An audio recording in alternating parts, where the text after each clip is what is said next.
Demons, the embodiment of darkness itself. Perfect for a creepy night. I hope you're ready, because it's time to get comfortable. Grab your holy relics and let the darkness take control.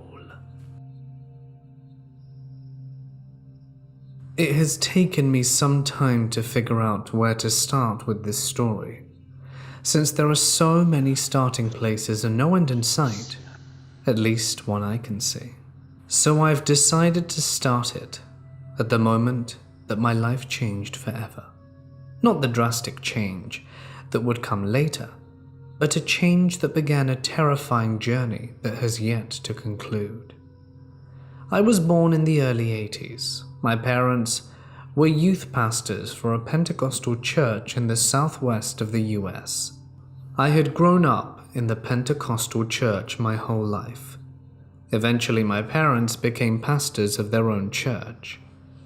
The start of my story isn't the beginning, but it is a start.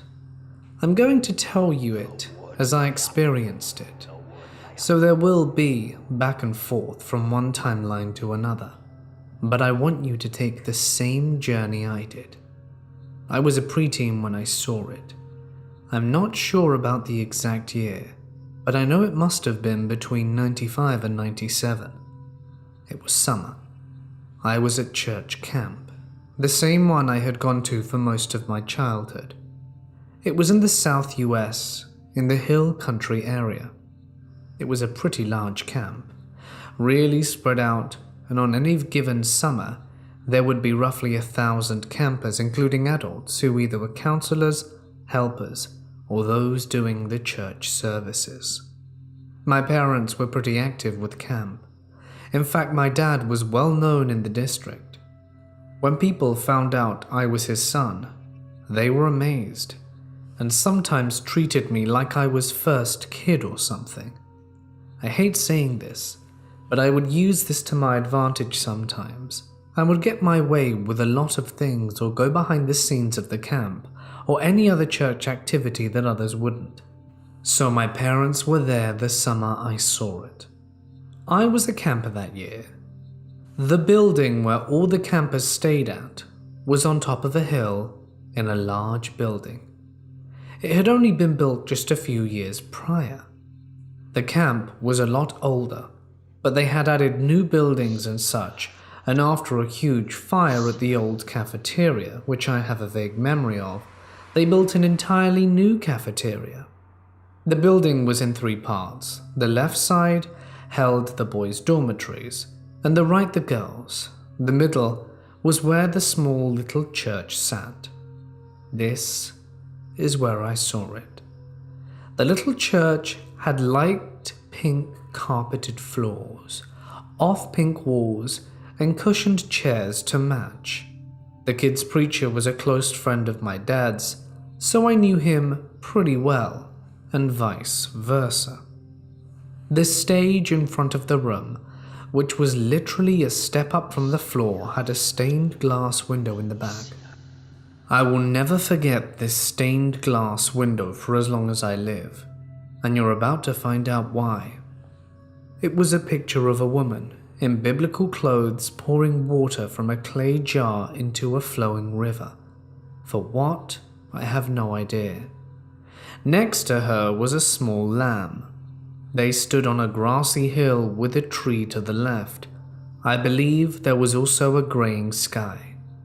I had seen it many times before and admired it greatly. The room was packed full of kids, all of us ranging from ages 12 to 15. Both boys and girls. Boys sat on the left side, girls on the right. There were at least 40 to 50 kids in here. Each of us had itineraries, so while we were in service for an hour, other campers may be doing recreational activities or swimming or any number of things. My bunk, which consisted of about 5 or 6 of us boys, most of whom were from my church. Being who I was, I usually got to pick who I wanted to bunk with, another perk of being my father's son. As service began, my attention span started wavering. I had heard all this religious stuff before from my dad and others. I began looking at the stained glassed window, and that was when I saw it. It had never been there before, at least that I had seen. In the lower right-hand corner, near the red stained glass border, was a face.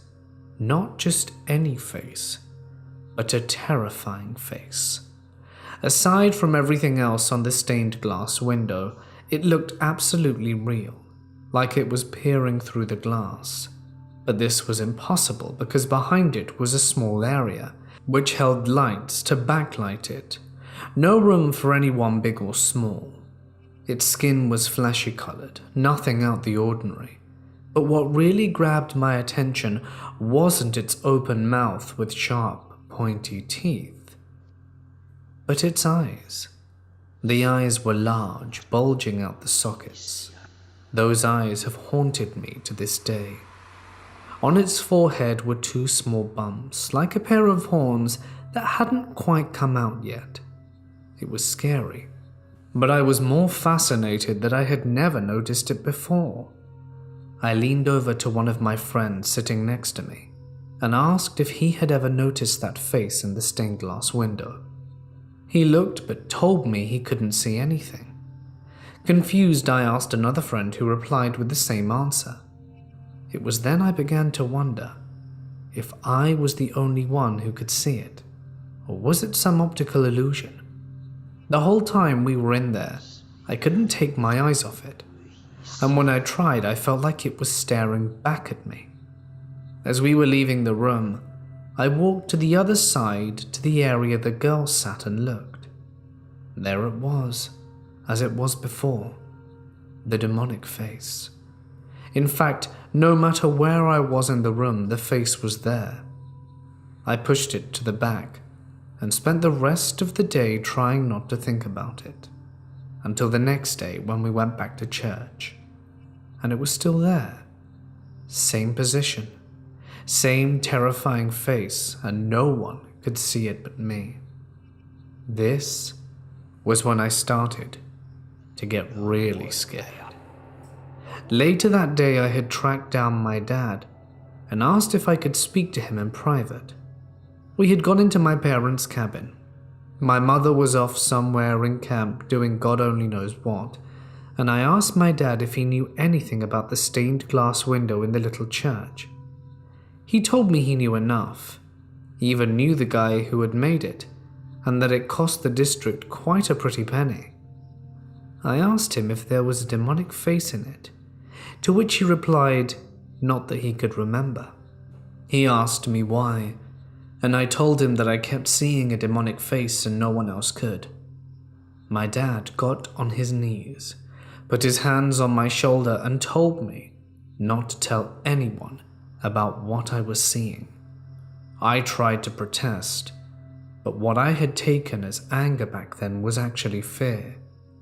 What kind of fear, I wouldn't learn until much later. Like I said, I thought it was anger that a man of my dad's status had a son who was seeing demons in the Pentecostal religion. It wouldn't be perceived well. I never mentioned it again to my dad or anyone else, but every day I saw it. The whole week, its bulging eyes looked at me. I didn't know it at the time, but seeing this demonic face was just the start of what was to come. It was the beginning of my journey, but not my parents' journey. After camp, we had gotten back home, and my parents had hired some youth pastors from out of state, a husband and wife with 3 kids, 2 girls and the youngest a boy. I don't remember too much about the whole family, just a few snippets here and there. I do, however, remember the young boy, only because he didn't look right. Aside from looking like a typical 6-year-old, he was always pale, with dark circles around his eyes, like he was a ghost. Which I'm not saying he was, because obviously he wasn't. On top of that, the boy was always sick. There was always something wrong with him. For the first few months of them being our youth pastors, They had moved into our house temporarily until they could find their own home. They lived in my bedroom, which was upstairs and to the right. I was put in the second living room downstairs, which had a TV and a very comfortable sectional couch. The mother homeschooled her kids, but never at home. She always took them someplace else. I believe it was a park or something. So while my dad and the youth pastor were at the church doing their godly work, and my brother and I were at school, my mother had the house to herself. She would tell me that she would hear strange things in the house, and it always came from my bedroom. There were times she would hear someone stomping in my room, or she would hear voices, or something sounded like it had fallen. But each time she would investigate, there would be nothing. In fact, this happened just about every time my mother was home alone, and it had never happened until these people had come to stay with us. Eventually, they got a home of their own, but things didn't really change in the house paranormal-wise. My mother would still hear things coming from my bedroom. There was one incident where my Mima, my mother's mother, had come to stay with us for a week, and her and my mother saw what looked like someone standing outside the window in my parents' bedroom. They had even called the police and found nothing, except for the footprints found outside the window. We had lived in a nice neighborhood at the time, but the cops had told my mother that there were always peeping toms. The only thing I personally experienced in that house was when I had been sleeping in the downstairs living room, while the youth pastor lived with us and I was watching TV in my parents' bedroom. I even remembered which movie I was watching because, like the demonic face, this has haunted me ever since. I was watching Batman Forever, which at that age was my favorite movie, and I had seen it hundreds of times. I had been sitting on the floor, leaning up against my parents' large bed. The bedroom light was off to give more of a theater experience, which I do to this day, and must say I had both of my hands on the ground. My left hand was somewhat under the bed. I was fully immersed in the film, when all of a sudden, I felt a hand touch mine. It came from under the bed. I knew it was a hand. I could feel the flesh of it. I bolted up and ran into the living room to where my parents were, terrified. I told my mother, and she became worried, and my father held his position as a strong man of God and went to investigate. He had looked under the bed, checked the closets, the adjoining bathroom, and of course, found nothing. To make a long story short, after a few months they had moved out of our house, my dad had gone to church one Sunday morning. He would always go around 4 a.m. to pray, set up his sermon and stuff, and when he got into the parking lot, he had seen that the youth pastor's car was in the big, empty parking space, as well as another car. One he recognized, but he wasn't sure whose it was exactly. When he entered the church, he came to find out the youth pastor was with a member of the youth group in his office, having an affair. So eventually my father had to fire him, which caused quite a conflict with people in the church, especially the ones who supported the youth pastor, who happened to be related to the girl he was having an affair with. One woman in particular, Karen, a Hispanic woman who had grown up in Mexico, where we had lived not too far from, just a few miles from the border. The reason I told you this part of the story is because it has a lot to do with the next. After the youth pastor and his family were let go of our church, we had a little over 100 people and had began a revival. My dad had called on an evangelist friend of his, Bob, who was married with 2 children, both boys roughly younger than me and more close to my brother's age. Bob had begun the revival, which became quite huge. I should let you know that I am no longer a Christian, nor do I believe in the Christian religion, and you will soon find out why. Anyway, this revival became really big. Our church was filled to capacity, and people were speaking in tongues, being slain in spirit, and the like. It had lasted 13 weeks, which, now that I think about it, is quite an interesting number considering things. Karen, who was close to the youth pastor my dad had let go, was giving my parents the cold shoulder and started becoming close with the evangelist Bob and his family. One day during this revival, my mother, who I am very close with, told me something I would never forget. She told me that a woman had come to my father, telling him that her daughter was being possessed by a demon, that my dad had to perform an exorcism to no avail. My dad didn't want me to know this, but my mother told me anyway, and told me to keep it a secret and not to tell him that I knew, or even my brother. One night at revival, as people started showing up and getting ready for service, my mother pointed the demon-possessed woman out to me. She seemed normal, pretty even, nothing creepy about her in the least. My mother, being the good pastor's wife she was, always welcomed people, hugging them, talking to them and whatnot. I watched as my mother went over to the demonically possessed woman and welcomed her in and hugged her. As soon as she did, my mother pulled away as the woman began shaking violently. With a panicked look on my mother's face, she walked over to my father, whispering something in his ear. My dad looked over to the woman. My mother came over and told me to get the children rounded up and take them into the dining quarters, as she and others cleared out the sanctuary. Once everyone was out, the doors were shut behind. My dad and a few of the board members were behind the closed doors, dealing with the demonic-possessed woman. It wouldn't be until a few years later that I found out what had happened behind those closed doors. According to what my father told me, he and the board members began praying over the woman, who was shaking violently and spouting obscenities. The janitor lady, Caroline, was in there, as for what reason I don't know. The woman began screaming as if in pain. My father continued to pray for her. Not too long, the woman began to gag, and at this point the janitor lady ran to grab a bucket and brought it over to her, in which the woman vomited in. My father said what came out of her mouth wasn't normal looking. It was like a blackish blob. His first thought was to take it somewhere to get analyzed, but Caroline flushed it down the toilet before he could do anything. What scared my father the most was the fact that the woman was still possessed and told my dad in a dark voice, "We will meet again." My father doesn't like talking about this, and I've only heard this story a few times, and when I bring it up, my dad pretty much shuts down. There's a part of me that thinks there is more to this story, but he won't say, and the reason is that Caroline never came back to the church. In fact, one day not too long after my dad and I had gone to see a movie, my dad wanted to stop by Caroline's place to check on her and find out why she hadn't come back.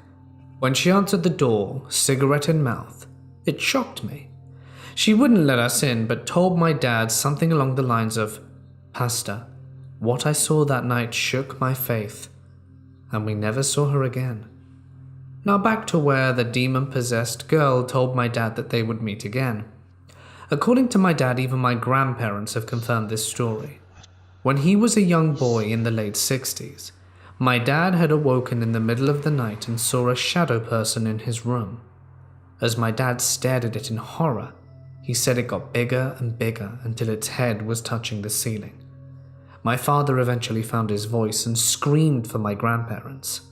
That's all I know, except for one more event, an unbelievable one.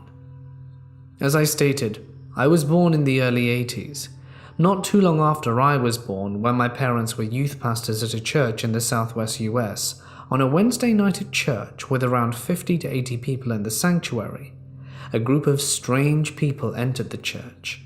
My mother said that there were about 10 or 15 of these people, some of whom were dressed in black leather with spikes, typical 80s punk, or others wore white t-shirts with anti-Christian messages written in black ink. They had gone to the front of the church during service and started disrupting, saying obscenities against Christ and Christians. The pastor and the board members, whom my dad was one of, took all the people outside the church while someone called the cops, who were on their way. I cannot stress enough, this took place in the early 80s. The leader of the group started talking to my dad. He was younger than my dad, and he said he knew my dad and hadn't seen him in a long time. My dad asked what he meant, to which the leader said something along the lines of, "I was in your bedroom that night." To further prove this, he began telling my dad he knew a lot about him, like where he was born, who my grandparents were, his social security number, who his best friend growing up was, his favorite car, teacher, where he went to college, and then the leader gave the same information about my mother. Then, scarily enough, he mentioned my name, my social security number, where I was born, and that I was his marked and watched. Just writing this out gives me chills considering. I recently brought this up, and my mother says that it still scares her to this day. I'd first heard this story when I was 16 or so, and I remember one time at camp, the same one where I saw the demon, where me and my friends were, who were too young to actually be campers. We're heading up to our cabin at the top of a hill, while our parents were doing church camp stuff. It was night. On our way up the hill, we encountered a man who came out of nowhere. He was dressed like a biker, leather and spikes. I don't really remember much, except that the three of us ran down the hill and got scared, where we ran into one of our mothers who told us to get in the van. She looked around with a flashlight as we drove up the hill but couldn't see anything, and I've always wondered if that man had something to do with these people many years before who interrupted that church service that said I was theirs. Anyway, back to the revival. After the incident with the demonically possessed girl, things got back to normal, in a sense. On the 13th week of the revival, Bob had approached my father and told him God told him to build another church, so he did. Except he took a lot of members from our church, which hurt our church greatly. We had roughly 200 members, and were now down to less than 50. One of the people who left with Bob was Karen. Karen had come up to my mum and told her that she and her family weren't happy with how things had gone down with the youth pastors. She told my mother that she had come from some dark places in Mexico and that she gave my family the evil eye, which my mother had no idea what that meant. The next part would devastate me. First, I'm going to tell you how I experienced it, followed by what my parents saw, which they wouldn't tell me until I was an adult, and for good reason. It was Sunday morning, and my mother had awoken me to get ready for church. I got off bed, sleepily, and started to get dressed when I noticed that my dog, Pepper, had pooed on my floor. Pepper was my dog. She loved me, and when I left for school, she would sit at the window and wait for me. Wouldn't even eat until I arrived back. Panicked, because my mother would get very upset when Pepper would use the restroom on our carpet, I ran into the adjoining bathroom, grabbed a white towel that I would do laundry with later, and hopefully my mother would never find, ran over to the spot and noticed that the diarrhea was even worse. I put the towel atop and started to wipe, and that's when I noticed it wasn't diarrhea at all. It was a pool of blood. I looked over at Pepper, and she was laying next to my bed. I figured she was sick. I ran and told my mum, and I thought she would be upset, but I saw worry and terror in her face. She told me to put Pepper outside with food and water, and we would let her back in once we got back from church. Once church ended, we got home. I ran out of the car to the backyard. No joke when I say this. I found my dog lying on her side near the house. I called to her. Nothing. I figured she was in deep sleep. I walked over and put my hand on her to let her know I was home, and she was stiff as a board. Tears welling in my eyes, I backed away slowly and ran inside to tell my parents. Strangely, when I saw them, my mother had tears in her eyes already and was scared. My dad's face, blank. I told them about Pepper. Then that afternoon before church, we took Pepper's tiny body and buried her outside in the churchyard. far away from the church itself. It was hard watching my dad dig the hole and place Pepper, now wrapped in a black trash bag, into the ground. I would descend into depression after this. Like I said, it wasn't until about 18 or 19 when my parents told me the truth. You see, when we got home from church that dreadful Sunday afternoon as I ran to the backyard, my parents found their door slightly open. Upon going inside, my parents were startled to find every picture my mother had hanging on the walls upside down. Pictures on tables and as such were face down. On the kitchen counter was a long, thick strand of hair, which my dad had analyzed at the nearby police station, which revealed that it was horse hair. Someone had broken into our house. Even worse, someone had poisoned my dog.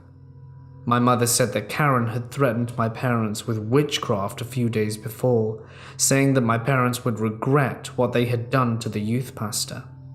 To this day, I don't understand why the youth pastors were so important to Karen. All I know is that woman had something to do with ending the life of my dog and breaking into my house.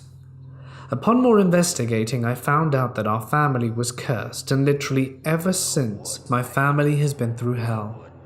I'd never seen the demon face again, but I have had many strange incidences, most of which I can't find any relation to. But I don't think it has left me alone. My husband, yes, I'm gay, has seen shadows ever since we got together. My husband is an atheist and doesn't believe in anything paranormal, but sometimes I think even he thinks there's something strange going on. I feel like I'm being watched, and I hear someone call out my name. One time I was at work and I heard someone call my name. I walked around the store asking co-workers if they'd called me, and they all said no. Thinking it was in my head, I went back to where I had heard it, and my co-workers there asked who had called my name, which meant they heard it too. So much has happened in my life, things I can't even begin to put into writing. I know without a shadow of a doubt that whatever I saw is still haunting me in some form. Not a day goes by that I don't think of that demonic face. Not a day goes by that I don't think there is some group of demonically possessed people who know my parents and me, who say I'm theirs. I don't trust a lot of people. I don't know if these people have followed me. Some incidents make me think, perhaps. I can tell you that I live in fear. I don't know how to deal with a lot of this. My husband, who doesn't think I'm lying, thinks a lot of it's in my head, on top of coincidence. I can see why people think that, but trust me when I say this isn't a story that's easy to put into words. It's more something that you have to have experienced to understand. There is so much more to tell. For now, I think this will be enough. If anyone has any idea what is going on or knows something, anything that would help, it would be greatly appreciated. Whatever this entity is still haunting me, and my family, and this curse is getting worse. I'm not lying when I say that I am beyond scared. When I was born, my parents rented a small house until I was roughly 2 years old. The only memorable thing mentioned to me was my mother hearing an elderly woman soothing me when I was sick when she walked into the room. Everything that had been left out had been put away. They believed they caught her on a picture, but I have to dig around and see if I can find it. We moved into the house that my great aunt had found for us. This was around 93. I remember being terrified of being alone anywhere in the house. I remember waking up to voices, having very vivid dreams and seeing shadows. The scariest moment was when I woke up and looked at my window to see what looked like a shadow trying to get in. Now you're thinking, so what? Someone tried to break in. Nothing paranormal about that. True, except my room was on the 3rd floor, and the only thing outside my window was a long fall to the ground. For the record, this entity was not the old woman. This thing was different. After that incident, I slept in my parents' room for a few years. I was terrified. Looking back at some of the pictures, you can see an old shadow here and there. We've also had cats our entire lives, and each cat would become very protective of me. My parents figured it was just cat behavior to look after the weakest family member, but it happened until I was much older. When I was 13, we finally moved out of that house into a newly built house. We were, and still are, the first occupants. The first night there, I heard walking in my room, followed by a loud bang that terrified me. I went to my parents and told them that whatever was at the house followed us here. They dismissed it as the house settling, but I knew better. Over the years, things were relatively quiet. I ended up joining a paranormal group and honed in on my sensing abilities, since I had originally shut them off as a child. Upon meeting the members, one of them looked at me and asked if she could talk to me in private. She then accurately described my old house, where my room was, the color and layout of the room, and my experiences. Now, I had yet to tell anyone about these experiences, so I was taken aback a bit. She said she couldn't fully get a look at what it was, but that it was still with me. This reinforced my idea that it didn't want to be found out, and to this day, every time I try and focus in on it, I get a nasty headache and the feeling of being blocked. After a few years of investigating places, we obviously had things attached to us. The good, the bad, and the demonic. The demonic things really took a toll on all of us, but mostly my wonderful future wife. But these are stories for another time. What I want to mention is that whatever they were around me. I got the sense that the things from my childhood had grown a lot stronger, and one of them had become the ringleader. I felt like it would give orders and sit back and watch. Getting back on track about the house, some of the memorable occurrences there have happened to only me. I woke up to my dog whining, which meant she wanted me to put her to bed. I told her to just go ahead and jump because I'm not getting up. I felt something get on the bed. As soon as I felt it, my dog went crazy. She began barking and growling, and my cat started hissing. I assumed that meant that the kitty was on the bed and they were fighting since she hated the dog. It was at that moment that I realized the barking and growling were coming from the door and not the bed.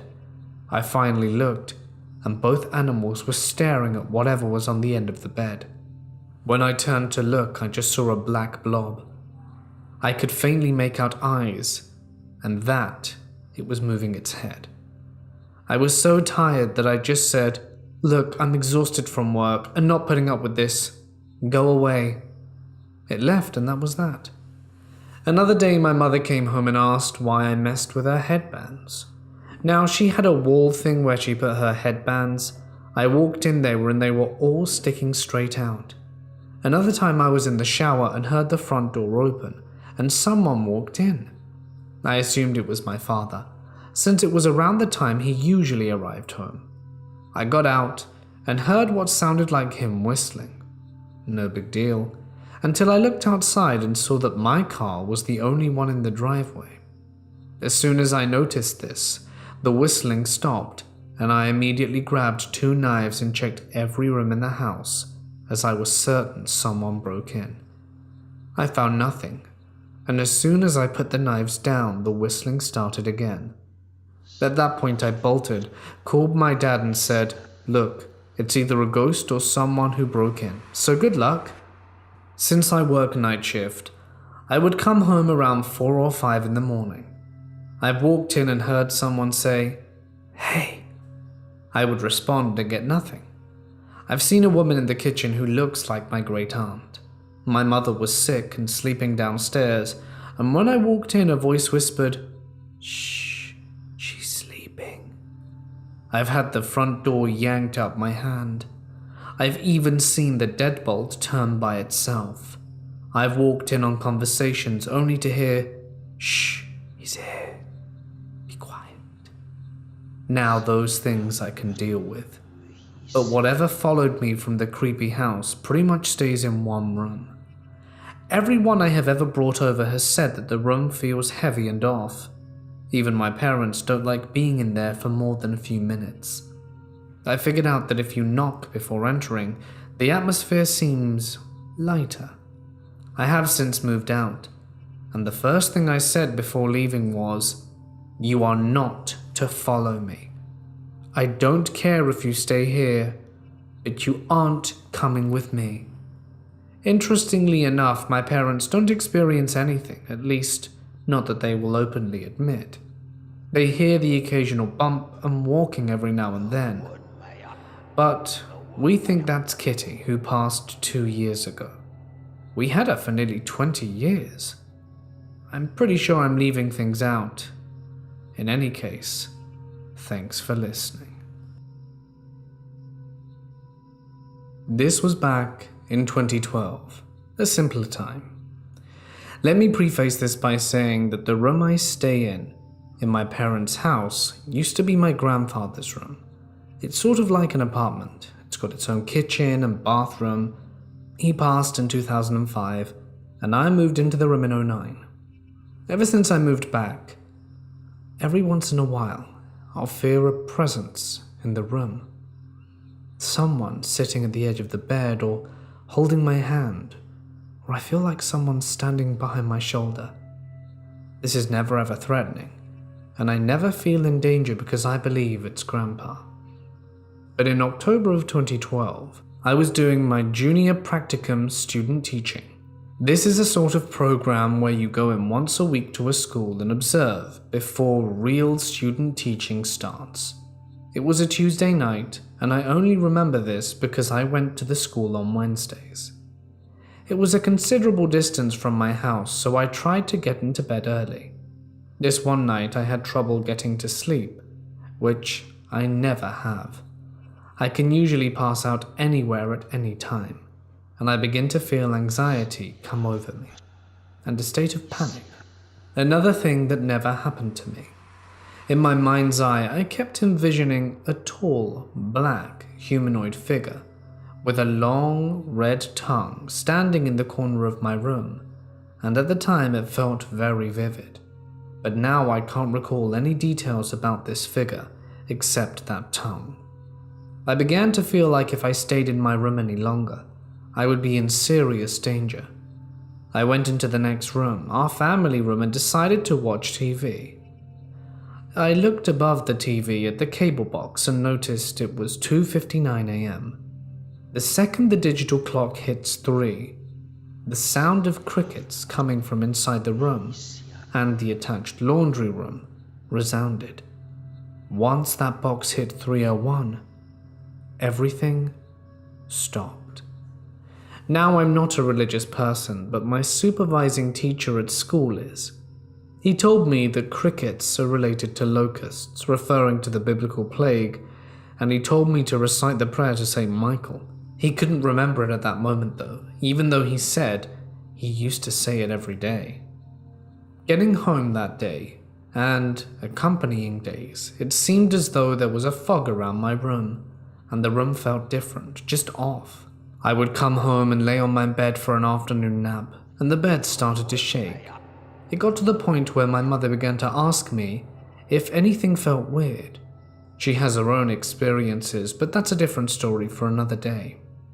Now I live in New Jersey, and in October of 2012 we were hit by a hurricane, Sandy, and we were without power for about a week or so, and I was not sleeping in that room in the darkness. I moved my mattress upstairs to our living room. Every night that week, a bluish-grey fog came up from downstairs and circled the room, and I began to have dreams of religious icons and the Virgin Mary falling into pits of fire. I had soon realized that after I forgot my grandfather's birthday. Usually I'd light a candle at church or something for him. I thought perhaps he was angry with me. So I went to church and lit a candle, but it didn't change anything. A night soon after, however, I had a dream that I was driving with Grandpa down a road. It was pitch dark, a paved road, and it was bright white on either side like a desert. My grandpa had a really thick Irish accent, and sometimes it was really hard to understand him. But he said something along the lines of, always being there. The next morning I told my mum while my younger brother was in the room, and he interrupted me and began filling in details of my dream for me. I asked him how he knew, and all he said was, I was in the back seat. The following night I had another dream. One of those hypernic jerk dreams where you start yourself awake. Only I couldn't wake up. I was in a dead cornfield with naked androgynous grey children who were dancing around each other. They kind of looked like the kids on the cover of Led Zeppelin's House of Holy album. And from behind these children and up on the ground came a giant dark monster. It looked a bit like a dragon. I could see this creature clear as day. From behind it came a winged humanoid being, I guess an angel, which had a sword that stabbed the creature and knelt down in front of me. I awoke, and at the foot of my bed was a white translucent figure. It hovered for about 10 seconds before vanishing. As I looked at it, I felt peace again, and I've never felt before. I don't think I'm going to ever feel that kind of peace again. The dream and everything stopped after that. I never told my youngest brother about the black figure, or the dragon, or the children, but fast forward a year later, I come home from work and my brother is sitting on the kitchen table looking shaken. He tells me he had a bad dream of naked children dancing around a dead cornfield and a black dragon behind him. No angel came, but he told me when he got ready for school and left, looking out of the window of his room was a large black figure with a long red tongue. It was the last I ever heard of it. I'm not particularly religious, but I can tell you ever since that event, I slept with the lights on and have had routine sleep paralysis. While I was in the Navy, I messed around and ended up invoking a deal with a demon. One in particular, Mammon. I messed around with this stuff for about 6 months and nothing ever came of it. Since then, I had exceedingly good luck up until recently. Fast forward about 8 years and life kind of sucks, living paycheck to paycheck after moving and leaving the Navy. But I've recently got into a relationship about 5 months ago with a green witch, and her roommate, an alleged psychic. They reaffirmed a lot of beliefs that I already had, but never told them about this demon thing, because in all honesty I had forgotten about it. But about a month into the relationship, her roommate had a demon visit them in a dream and tell them that I was his. There were 2 dark figures, one large and overbearing and a smaller one. So her and her roommate came up to me the next day and were like, "Have you ever messed around with demons?" And I was like, about 8 years ago? They did a reading on me and found out the actual name without me saying it to them. But apparently, I cannot do anything to rid myself of the demon until I complete the terms of the deal, which I cannot for the life of me figure out. I'm pretty sure the demon doesn't want me to figure it out either. It's not like I feel like he's trying to harm me in any way or anyone around me, but what I can tell you is that I've had nightmares for a solid 8 years, and my luck and success has been eerily low as of recent. I wish I could find out what he wants, but I doubt that's gonna happen. Hey guys, it's Mort here and thank you so much for listening. I'm pretty sure this is profoundly obvious at this point. Please, don't play with demons. I don't think it'll end well. In any case, I do hope that you enjoyed tonight's tales. If you did, you know what to do to show your appreciation. And if you want to show further appreciation, feel free to check out the link to Patreon, where you can get all manner of prizes for signing up at various tiers. Think about it. Oh, there we go. I'm glad that you guys voted for Demons. I hadn't done it in a while. It's been quite a while. So I really do hope that you enjoyed the stories. I do have a few more, so potentially Demons again soon, maybe. But it just depends on what the demand is. So Deep Woods and Cryptids, maybe, for a video coming soon. I just want to see if we've got camping stories.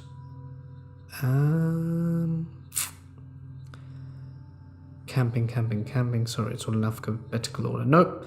I only got 2 camping stories, so that's not going to happen. Nope, sadly. I think we are nearly running the nature theme dry. I'll check to see if we've got another one. Or let me check Haunted Woods. Haunted Woods. Ooh. Haunted Woods. Wait, what? Haunted House, sorry. Haunted Woods.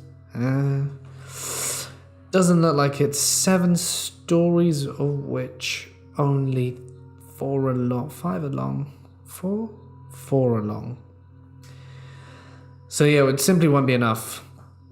But what I could do is I could just finish up with the 2 more nature-themed stories. And, you know, to close off the week. And Saturday, or because I took the day off, I think I'll work the weekend. Saturday or Sunday, we'll have... On Sunday, I guess, we'll have something else. If you have stories... Ooh, we've got some hiking stories. Maybe I'll do hiking. If you have any stories that you want to share, I'm always super grateful. If you want to send them in, just please take extra care in punctuating, paragraphing, and doing all that stuff if you want your story to actually be read.